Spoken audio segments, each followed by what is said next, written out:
Estamos en este segundo video de la primera clase, la revelación de Dios y la Biblia. En el último comentario, tal vez no quedó muy claro, mencionábamos aquella cita de la Biblia de Hechos 17 que menciona Pablo en su discurso en el Areópago de Atenas, aquel discurso en el que les habla a los atenienses del Dios no conocido. En este discurso, en el versículo 26, dice que Dios de una sangre ha hecho todo el linaje de los hombres, para que habiten sobre la faz de la tierra, y les ha prefijado el orden de los tiempos y los límites de su habitación.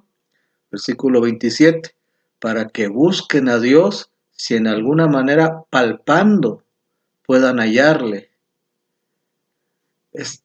Esta expresión, palpando, allá en los pueblos que Dios formó, las naciones, el límite de la habitación, por cierto, esto significa que el rey, el dueño de la historia humana es Dios. Él es el que crea pueblos y los destruye o los quita. Él es el que domina la historia. Desde la Torre de Babel, si se acordarán, ahí él hizo los idiomas, la base de un pueblo, de su cultura y de lo que junta a las gentes, pues es el idioma. Y bueno, la Biblia nos enseña que es Dios el que hace la historia, es decir, Él domina la historia. Y dice aquí que esta formación de pueblos tiene también un propósito, que es que busquen a Dios y en alguna manera palpando. Pero lo que hemos visto precisamente es que esta forma de buscar a Dios, de tratar de entender a Dios, de conocer a Dios, basado solo en la conciencia y lo que uno puede ver de Dios en la naturaleza, es una forma que no llega a profundidad. Dice aquí Pablo esta expresión palpando. Sin duda se refiere a cómo anda palpando un ciego y aún dice en la oscuridad. Hay una cita, por ejemplo, en Isaías 59, 9 y 10 dice, por esto se alejó de nosotros la justicia y no nos alcanzó la rectitud. Esperamos luz y aquí tinieblas, resplandores y andamos en oscuridad. Es decir, habla de un pueblo, el pueblo que aquí se refiere al pueblo de Israel, de que había pecado. Ya no hay justicia en ellos. Había injusticia en el pueblo. Y sigue el versículo 10 estamos en Isaías 59. Palpamos la pared como ciegos y andamos a tientas como sin ojos. Tropezamos a mediodía como de noche. Estamos en lugares oscuros como muertos. Aquí se describe la forma de actuar de un ciego y aún en completa oscuridad.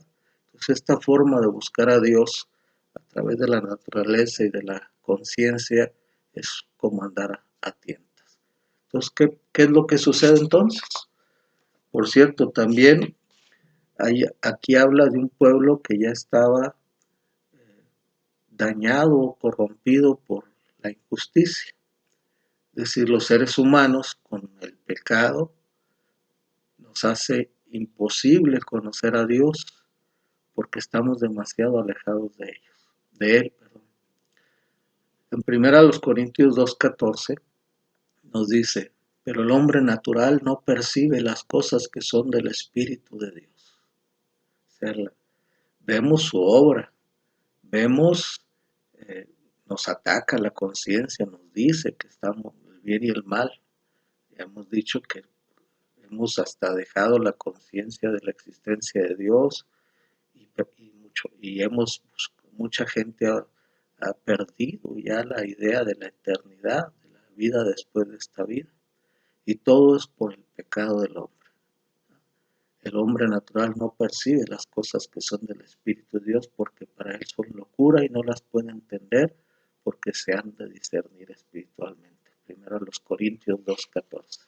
El hombre natural, el hombre sin Dios, el hombre sin Cristo, no puede conocer verdaderamente a Dios. Así que la revelación de Dios en la naturaleza y a través de la conciencia es insuficiente para conocerle. Esto quedó también demostrado después de la caída del hombre en Edén, cuando Dios dejó a la humanidad a que se guiara por su conciencia, siendo ley para sí mismos, como ya lo vimos en una cita, y aparte por lo que podían conocer de Dios en la naturaleza. Todo parece indicar que la gran mayoría de los hombres habían olvidado aún la historia de Adán y Eva y las palabras de Dios en los primeros que ahora están en los primeros capítulos del Génesis. O sea, los hombres se olvidaron de Dios. ¿Y la humanidad qué pasó en aquella época? Simplemente se corrompió tanto que Dios tuvo que mandar el diluvio. O sea, la prueba de que la humanidad podía guiarse por su conciencia y el conocimiento de Dios nada más, fracasó. El hombre fracasó. Sin embargo, aún desde el mismo Génesis, las palabras que Dios dijo a Adán y Eva, aquella referencia en especial en donde habla de que la simiente de mujer iba a ir en la cabeza a la simiente de la serpiente, esas profecías nos hablaban a la humanidad completa del plan de Dios para la salvación de la humanidad, el gran plan de Dios.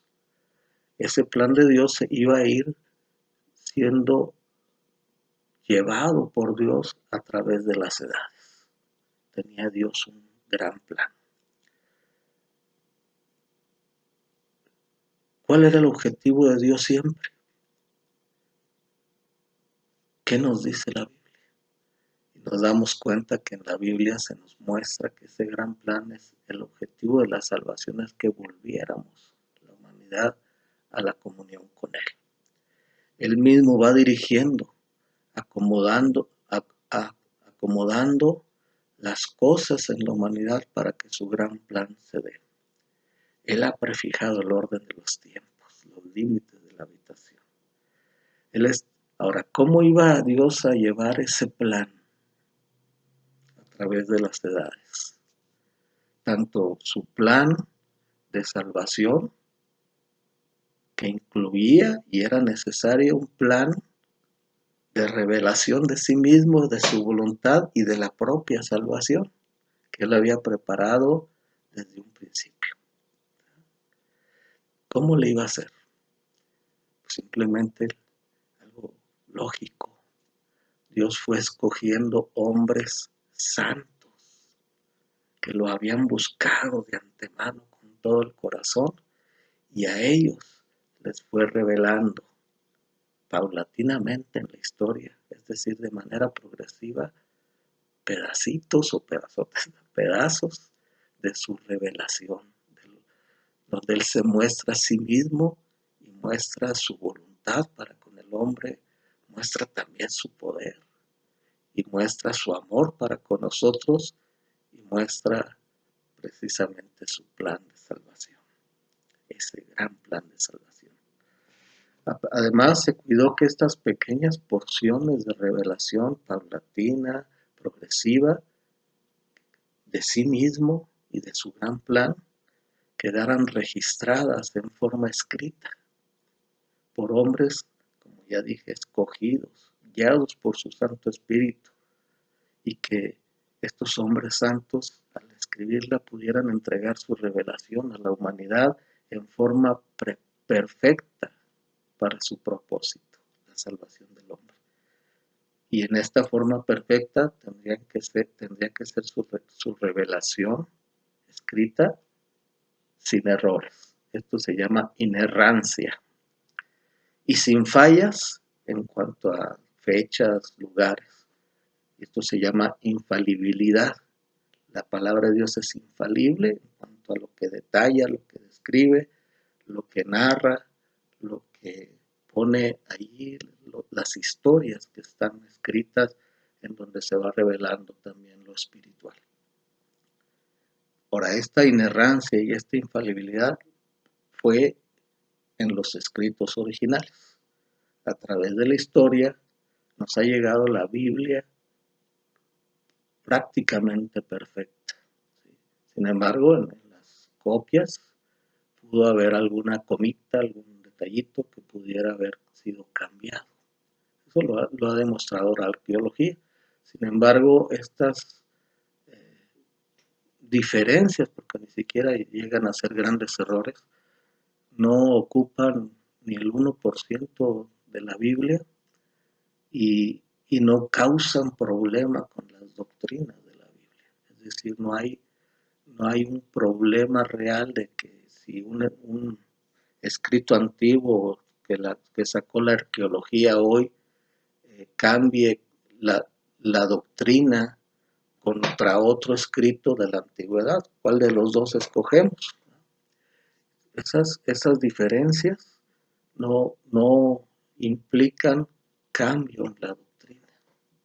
Además, acordémonos, bueno, es nuestra forma de estudiar la Biblia nos habla de que para poder entender una enseñanza de la palabra de Dios, tenemos que leer toda la Biblia, todo lo que dice la Biblia sobre el tema, de manera que nuestras enseñanzas que nosotros creemos, que nosotros ponderamos, que nosotros predicamos, es porque se dice el tema en una parte de la Biblia, se repite en otro y en otro y en otro.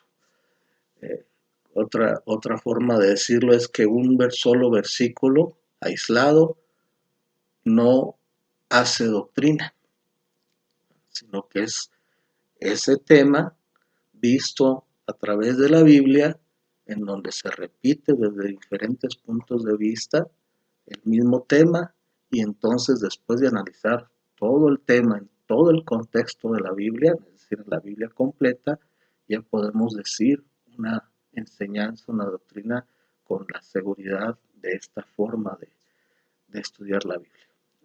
Una parte de un versículo sacado de aquí no puede hacer doctrina. Un ejemplo bromístico, alguien que aleatoriamente toca la Biblia en algún lugar y dice, Judas fue y se ahorcó. Ay, no, esto no es doctrina para mí. Pero luego le vuelve a hacer al azar a la Biblia y toca en otro punto y dice, ve tú y haz lo mismo. Obviamente eso no es la forma correcta, sino que se tiene que estudiar concienzudamente. Vamos a ver cómo Dios hizo que estos hombres escogidos no lo tomaran a la ligera, sino que guiados por el Espíritu Santo ellos mismos pusieron todo su esfuerzo para que la palabra de Dios fuera escrita, fuera registrada y ellos pudieran decir las cosas de manera correcta y pudieran darnos precisamente la palabra de Dios revelada de forma perfecta. ¿Sí? Inerrancia, entonces, para mencionar lo que significa, significa que la Biblia, como es una obra de Dios de verdad, no contiene ningún error. Infalibilidad significa que los acontecimientos, lugares, fechas, cosas de la Biblia que fueron puestas ahí y sus promesas son completamente seguras y dignas de confianza, ya que nunca han fallado y jamás lo harán. Vamos a leer algunas citas. Daniel 12, del 8 al 9. Dice, y yo oí, mas no entendí. Es Daniel. Y dije, Señor mío, ¿cuál será el fin de estas cosas? Él respondió, anda, Daniel, pues estas palabras están cerradas y selladas hasta el tiempo del fin. Lo que Dios le había dicho a Daniel, las profecías, no era para que las entendiera él completamente en su tiempo, sino que iba a venir un tiempo donde iban a ser enseñadas. En Mateo 13:17, Jesús con sus discípulos dice: porque de cierto os digo que muchos profetas y justos desearon ver lo que veis y no lo vieron, y oír lo que oís y no lo oyeron. Los profetas del Antiguo Testamento no vieron lo que los apóstoles, los discípulos estaban viendo. Les estaba oculto todavía. Luego en Juan 16, del 12 al 13 dice Jesús a sus discípulos: aún tengo muchas cosas que deciros, pero ahora no las podéis sobrellevar. Pero cuando venga el Espíritu de verdad, Él os guiará a toda verdad, porque no hablará por su propia cuenta, sino que hablará todo lo que oyere y os hará saber las cosas que habrán de venir. Es decir, había un tiempo programado por el Señor para que sus discípulos comprendieran las cosas ya guiados por el Espíritu Santo. Y que aparte en ese tiempo Dios les iba a decir cosas futuras. Por eso decimos que la revelación de Dios es progresiva, paulatina. En primera de Pedro 1, del 10 al 12 dice: los profetas que profetizaron de la gracia destinada a vosotros, inquirieron y diligentemente indagaron acerca de esta salvación, escudriñando qué persona y qué tiempo indicaba el Espíritu de Cristo que estaba en ellos, el cual anunciaba de antemano los sufrimientos de Cristo y las glorias que vendrían tras ellos. A estos se les reveló que no para sí mismos, sino para nosotros, administraban las cosas que ahora os son anunciadas, por los que os han anunciado el Evangelio, por el Espíritu Santo enviado del cielo, cosas en las cuales anhelan mirar los ángeles. Entonces aquí, en esta porción, 1 Pedro 1, del 10 al 12, nos habla precisamente de que la revelación dada a los profetas iba a ser ampliada, completada más adelante, cuando ya se pudieran ver las cosas. Y ni aún los ángeles tenían revelado todo lo que Dios nos ha revelado a nosotros. Los ángeles querían verlo. Por cierto, en esta porción de la Escritura, el versículo 13 de 1 Pedro 1 dice: por tanto, ceñid los lomos de vuestro entendimiento, sed sobrios y esperad por completo en la gracia que se os traerá cuando Jesucristo sea manifestado. Esta es la actitud que Dios quiere que tengamos hacia su revelación, que ciñamos los lomos de nuestro entendimiento. Esto quiere decir que nuestra mente sea clara, sea dedicada, escudriñadora, seria, sobria, y que nos llene de esperanza. Y en esa fe nosotros podamos ver la revelación de Dios con la seriedad, con, no sé, la devoción que le corresponde. Muy bien, hasta aquí vemos que la revelación es paulatina, progresiva. Pero esta cita que acabamos de ver también nos habla de cómo trabajaron estos santos hombres. Dice aquí, indagaron, inquirieron, indagaron, escudriñaron y se dejaron guiar por el Espíritu Santo. Inquirieron, indagaron. La labor de estos hombres no fue nada más: Dios me habló y déjame escribirlo. No. Estaban metidos, como decimos ahora, estábamos buscando la verdad. Trae a mi mente cómo le pudieron haber hecho los magos de Oriente para esperar la estrella. ¿Dónde buscar? Es posible que los escritos de Daniel venían de Oriente, por allá había estado Daniel y había formado escuela, quién sabe, no lo sabemos, ¿sí? No lo podemos asegurar. Pero estas personas precisamente nos dicen la actitud de los profetas del Antiguo Testamento que andaban indagando, inquiriendo, preguntando para ver la revelación de Dios. Hoy la tenemos escrita y a veces no la apreciamos lo suficiente. El proceso pedagógico del Espíritu de Cristo que estaba en ellos. Esta palabra pedagógico es muy moderna, ¿no? Pero habla de que el Espíritu buscó a estos hombres que ya estaban buscando la verdad y a ellos les enseñó. Es decir, buscó hombres santos que averiguan, analizan, escudriñan, inquieren, consultan y comparten. O sea, por ejemplo, los magos de Oriente, los sabios de Oriente, pues eran varios. Y había escuela probablemente entre ellos. Y es un ejemplo nada más de cómo también Eliseo, Elías, hicieron la escuela de profetas, ¿verdad? Entonces había gente buscando la verdad de Dios. Y eran personas que estaban santificadas, buscando obedecer a Dios, ¿no? Y luego está la idea de que tenían que comunicar lo que habían descubierto, lo que Dios les había revelado. Y entonces tenían que hacerlo de manera correcta, ¿sí? Ahora, una de las discusiones que hay en este sentido es si, si estos hombres se quedaban en un éxtasis y ya Dios les movía la mano o Dios les dictaba. Y cuando vemos en la Biblia que cada personalidad de los que escribieron la Biblia, cada autor de cada libro, ahí está impresa la forma de ser de ellos. David, Jeremías, no sé, Pablo comparado con Pedro, todos ellos muestran su carácter.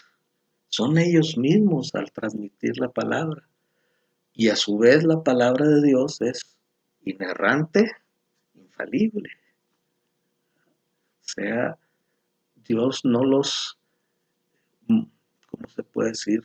No les quitó la voluntad, no les quitó la personalidad, no los hizo diferentes, solo les dio la capacidad de que lo que iban a escribir, lo que iban a transmitirnos, fuera perfecto en su momento, fuera inerrante y falible.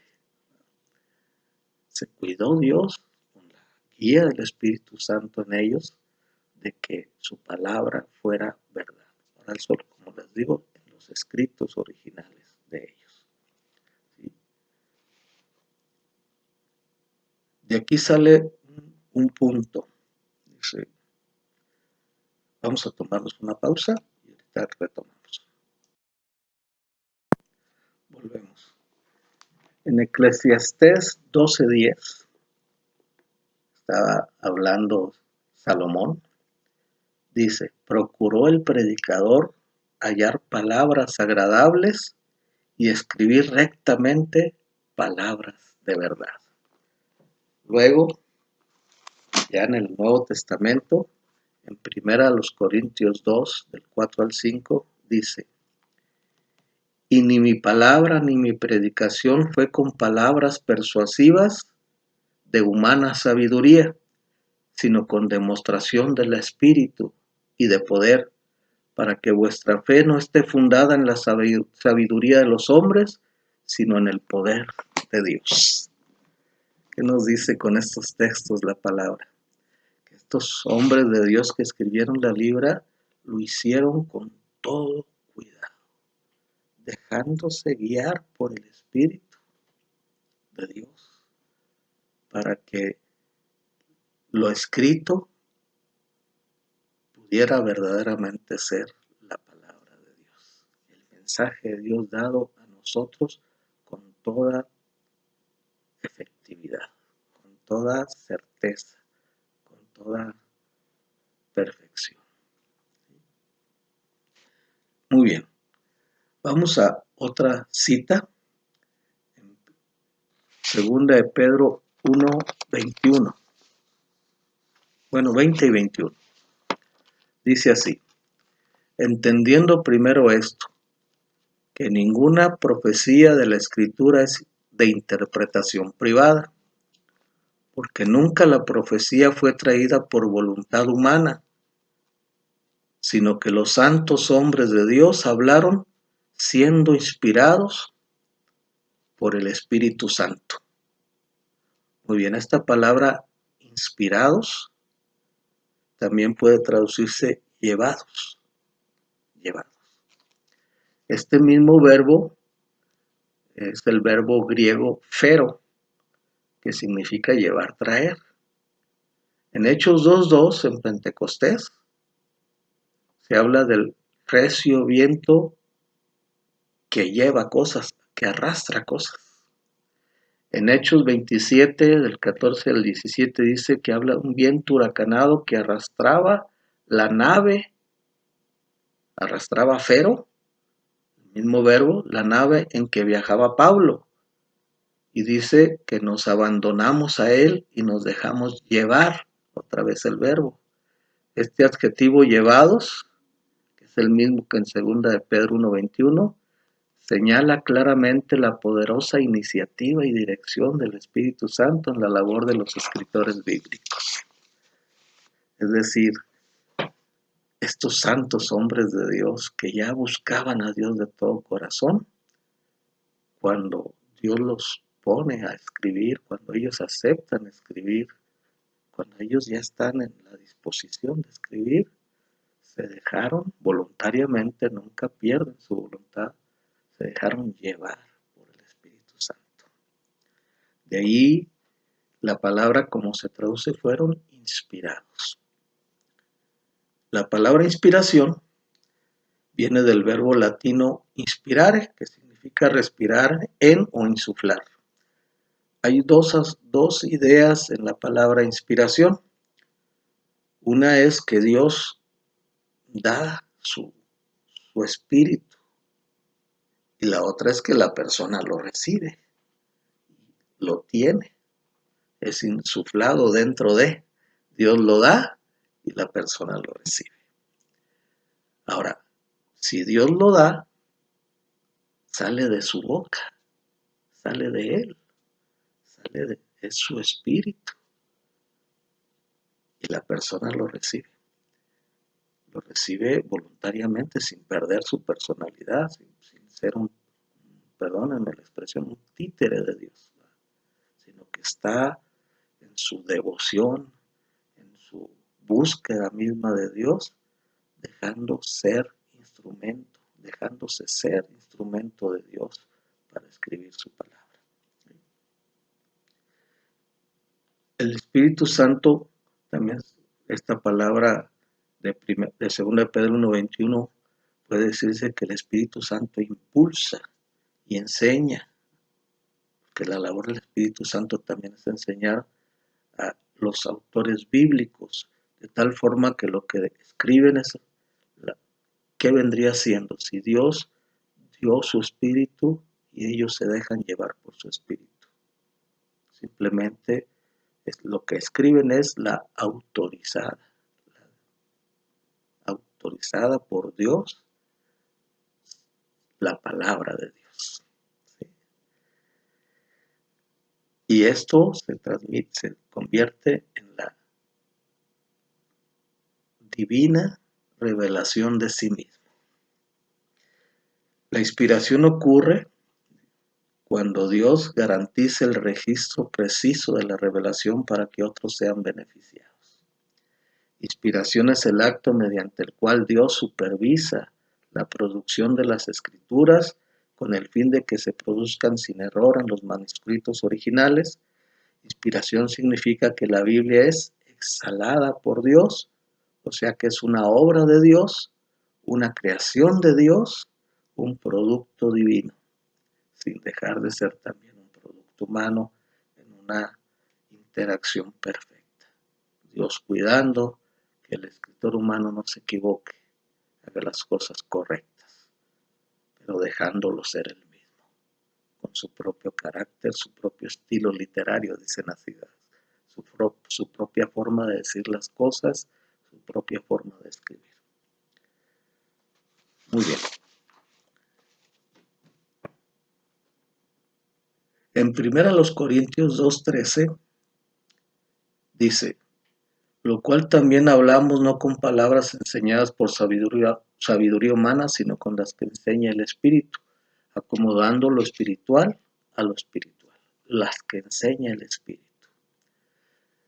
Y aquí nos habla de que era completamente necesario que fuera el Espíritu de Dios en los hombres que escribieron la revelación de Dios específica en la Biblia, fuera el Espíritu el que orara en ellos, para que no hubiera precisamente los errores. En 2 Timoteo 3, del 16 al 17, hay otro punto muy especial en cuanto a la revelación de Dios. Toda escritura es inspirada por Dios, 2 Timoteo 3, 16 al 17, y útil para enseñar, para redarguir, para corregir, para instruir en justicia, a fin de que el hombre de Dios sea perfecto, enteramente preparado para toda buena obra. Esta expresión inspirada por Dios, bueno, es curioso cómo se escribe o cómo se pronuncia más o menos en griego. Teopneustos, inspirada por Dios, habla de cómo fue hecha la escritura. ¿Qué significa esta expresión inspirada por Dios? O sea, que Dios la exhala y el hombre la recibe. Esto, la palabra de Dios, el Espíritu de Dios, obrando a través de la escritura. Es decir, la escritura es una operación, fue hecha por operación directa de Dios, en especial el Espíritu Santo, toda la escritura. O sea, la inspiración de Dios es plenaria. Toda la escritura es inspirada por Dios. Toda la escritura sale del Espíritu de Dios. Ahora, el Espíritu de Dios es una expresión también parecida cuando Dios dio vida a Adán, cuando el Espíritu de Dios por la palabra habló y creó las cosas. ¿Sí? Es decir, la palabra de Dios tiene una relación tan vital con el Espíritu Santo que también imparte vida. Vamos a leer otro versículo. Dice, en 1 Pedro 1:23 dice, siendo renacidos no de simiente corruptible, sino de incorruptible por la palabra de Dios que vive y permanece para siempre. La palabra de Dios es tan especial que cuando menos al que la oye, la lee, la cree, le imparte nueva vida. Se nos hace renacer. Es la palabra de Dios, es Dios mismo hablándonos por ella que nos hace volver a existir, renacer en Dios. Ese es el poder de la palabra de Dios. Por eso fueron hombres escogidos, hombres que tenían la actitud correcta, que indagaban, que buscaban, pero sobre todo que se ponían a la entera voluntad de Dios, santos, que buscaban a Dios de todo corazón, que Dios los escogió a través de la historia para irles revelando su plan de salvación, su objetivo, que era que la humanidad completa, aunque no es de toda la fe, que la humanidad completa volviera a la comunión con Él. En Hebreos 4:12, seguramente ustedes conocerán este texto, dice, porque la palabra de Dios es viva y eficaz, y más cortante que toda espada de dos filos, y penetra hasta partir el alma y el espíritu, las coyunturas y los tuétanos, y discierne los pensamientos y las intenciones del corazón. Es tan perfecta la palabra. Dios nos conoce tan bien y que a través de su palabra puede penetrar hasta lo más profundo de nuestro ser y ahí transformar nuestro corazón, nuestra mente, nuestra voluntad, hacernos verdaderamente renacer. La palabra de Dios es poderosa. Dice Romanos 1:16, porque no me avergüenzo del Evangelio, porque es poder de Dios para salvación. La palabra de Dios tiene un poder especial, espiritual, de cambio de vida y de lograr cosas en nuestro ser para la gloria de Dios. Un resumen del concepto bíblico de inspiración. ¿Qué incluye la inspiración de Dios? Que Dios haya dado su espíritu a los hombres que le escribieron. Primero, el Espíritu Santo, Dios mismo, es el que habla en las Escrituras. Segundo, los autores humanos son agentes de los que se vale Dios, pero hablan en su auténtica humanidad, siendo ellos mismos, pero cuidados por Dios para que lo hagan de manera inerrante e infalible. Como inspirada la palabra de Dios es verdaderamente la palabra de Dios. Ahora queremos aquí agregar un punto especial. ¿Cuál es el tema principal de la Biblia? Revelar a Dios, revelar su voluntad. Pero de manera especial es la persona y la obra redentora, el plan perfecto de Dios, la obra, la vida, la forma de ser, el carácter del Señor Jesucristo. Él mismo dijo que deberíamos escudriñar las Escrituras porque ellas hablaban de Él. El mensaje de la Biblia inspirado por el Espíritu Santo, que Dios estaba realizando un plan perfecto de salvación. El plan de Dios es que en la Biblia se revelara a sí mismo a través de la persona de Jesucristo. Que Dios les bendiga. Nos vemos en el siguiente video.